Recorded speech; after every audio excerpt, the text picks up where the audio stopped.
ख़वातीन और हज़रात, क्या आप कभी किसी नार्सिसिस्ट के साथ गाड़ी में बैठे हैं? फ़र्ज़ करें कि आप ड्राइविंग सीट पर हैं और नार्सिसिस्ट आपके साथ वाली फ्रंट सीट पर बैठा है।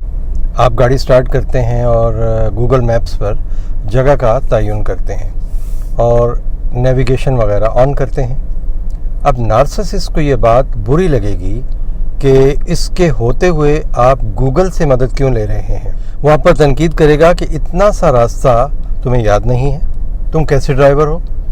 आप घबरा कर मैप्स बंद कर देंगे और वो आपको रास्ता बताना शुरू करेगा। अब वो जो रास्ता बताएगा वो रास्ता बताना नहीं होगा, बल्कि कदम कदम पर, हर मोड़ पर एक तनकीद होगी। आप गाड़ी पर और वो आपके आसाब पर सवारी कर रहा होगा।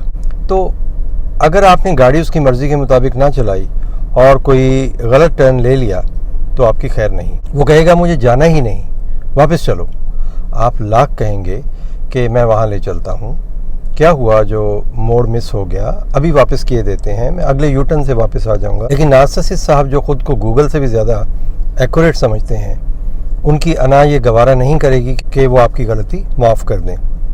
आप में से बहुत से लोग जिनका किसी नार्सिसिस्ट से पाला नहीं पड़ा, उन्हें ये बात अजीब लगेगी, बल्कि मजाक लगेगी। लेकिन ये एक हकीकत है कि नार्सिसिस्ट अपनी तबीयत की जल्दबाजी और तकलीफ़ देने वाली फितरत को किसी जगह पर भी छुपा नहीं सकता।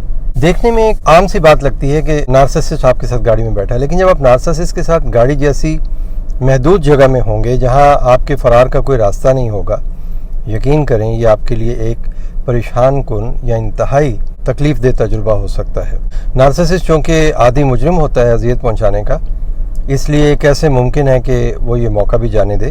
वो आपकी ड्राइविंग पर तनकीद तो करेगा ही, उसे लड़ने का भी कोई ना कोई बहाना चाहिए होता है और वो लड़ने का कोई ना कोई जवाब निकाल ही लेगा।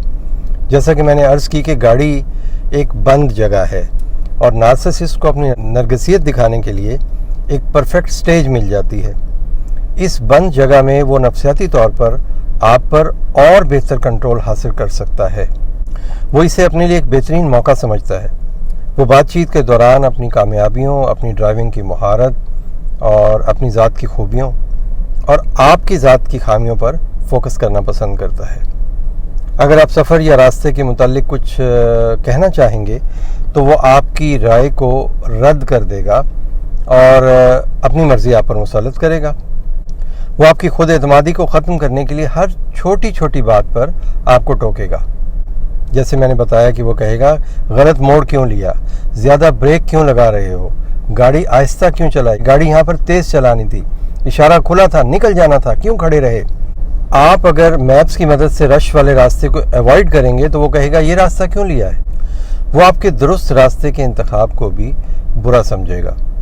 ये तनकीद दरअसल नार्सिसिस्ट की उस फितरी ख्वाहिश की तरफ इशारा करती है जो वो आप पर कंट्रोल हासिल करने के लिए रखता है। अब इसका बेहतरीन हल ये है कि ऐसी सिचुएशन में आप पुरसुकून रहें। नार्सिसिस्ट की तनकीद पर किसी किस्म का जज्बाती रद्द-ए-अमल ना दें। वो आपकी जज्बाती हालत पर काबू पाने की कोशिश करता रहेगा। बहस से बचें। ऐसे लोगों को जवाब में सिर्फ ये कहना चाहिए कि चलें मैं देखता हूँ, ठीक है मैं इस बात पर गौर करता हूँ, मुख्तसर जवाब दें और अपनी पूरी तवज्जो जो है वो आप ड्राइविंग की तरफ मरकूज़ रखें। आपकी अपनी हिफाजत अहम है, ना कि नार्सिसिस्टों को खुश करना। नार्सिसिस्ट अक्सर समझते हैं कि उनकी ख्वाहिशात सबसे ज़्यादा अहम है और ये बात उस वक्त ज़ाहिर होती है जब वो आपसे तवक्को करते हैं कि आप उनकी बताई हुई हर जगह पर रुकें, उनके मुताबिक मोड़ काटें, उनके मुताबिक गाड़ी की स्पीड रखें, कहाँ पर रुकना है, कहाँ ब्रेक लगानी है। अगर आप उनकी ये ख्वाहिशात पूरी नहीं करेंगे तो उनका रद्द-ए-अमल गुस्से की सूरत में ज़ाहिर होता है, या वो सफ़र को ख़त्म ही कर देंगे, मनसूख कर देंगे और ये भी हो सकता है कि वो सफ़र के दौरान खामोश हो जाए, माहौल को मज़ीद बोझल बना दे या फिर आपे से बाहर हो जाए, जैसे कि ऐसे लोग अक्सर करते हैं। नार्सिसिस्ट आपको ये भी कह सकता है कि आइंदा मैंने तुम्हारे साथ आना ही नहीं है, और कभी कभार तो वो पूरा प्लान ही मनसूख कर देते हैं ताकि आपको मज़ीद बुरा लगे और आप अपनी इंसल्ट महसूस कर सकें। तो असल मकसद नार्सिसिस्ट का सिर्फ आप पर कंट्रोल हासिल करना है, और ये रद्द-ए-अमल इसलिए होता है उनकी खुद साख्ता बनाई हुई अजमत के लिए एक चैलेंज बन जाता है कि उनकी बात ना मानी जाए। अब आपने करना क्या है, उन्हें ये बावर करवा दें कि उनका मनफी रद्द-ए-अमल آپ کا مسئلہ نہیں ہے بلکہ یہ ان کا اپنا مسئلہ ہے، یعنی نارسسسٹ افراد کا اپنا ذاتی مسئلہ ہے، اس لیے وہ اپنے مسئلے کو آپ پر نہ تھوپیں۔ آپ اپنے فیصلے پر قائم رہیں، ان کی مرضی کے آگے جھکنا ان کے کنٹرول کرنے والے رویے کو مزید تقویت دے گا۔ اسی طرح دوران سفر اپنے جذبات اور ذہنی سکون کو برقرار رکھیں تاکہ آپ پرسکون اور محفوظ رہ سکیں۔ اس کی اشتعال انگیزیوں کا جواب نہ دیں، کیونکہ نارسسسٹ جذباتی رد عمل چاہتے ہیں۔ اگر وہ آپ کو غصہ دلانے کی کوشش کریں تو خاموش رہیں۔ سفر کے دوران آپ آرام کے لیے وقفہ ضرور لیں۔ اگر ماحول بہت زیادہ ٹینس ہے، دباؤ کا شکار ہے، تو کہیں رک جائیں تاکہ صورتحال بہتر ہو سکے۔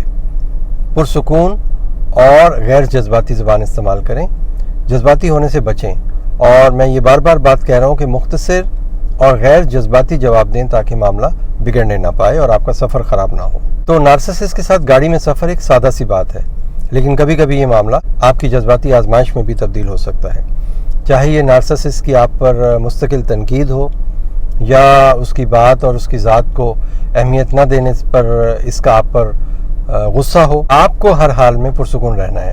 نارسسسٹوں کے رویے کو اگنور کرنا سیکھیں، یہ ان کے کنٹرول کی خواہش کا اظہار ہوتا ہے۔ اپنی حدود مقرر کر کے اور ان کی اشتعال انگیزی کا جواب نہ دے کر آپ اپنے ذہنی سکون کو برقرار رکھ سکتے ہیں۔ دوستو، امید ہے آج کی ویڈیو بھی آپ کو پسند آئی ہوگی۔ یہ ایک منفرد موضوع تھا اور بہت سے لوگ اس حوالے سے بھی مجھ سے گائیڈ لائنز کے خواہش مند تھے، متمنی تھے۔ میں پھر کہوں گا کہ یہ زندگی آپ کی ہے اور اس پر کنٹرول کا حق بھی صرف آپ کا ہے۔ میرا نام ڈاکٹر سہیل احمد ہے اور اسکرین پر دی گئی معلومات کے مطابق آپ مجھے تمام سوشل میڈیا نیٹ ورکس پر تلاش کر سکتے ہیں۔ بہت سی نیک خواہشات کے ساتھ اب میں آپ سے اجازت چاہوں گا۔ ملتے ہیں پھر کسی اور ویڈیو میں۔ اپنا بہت خیال رکھیے گا۔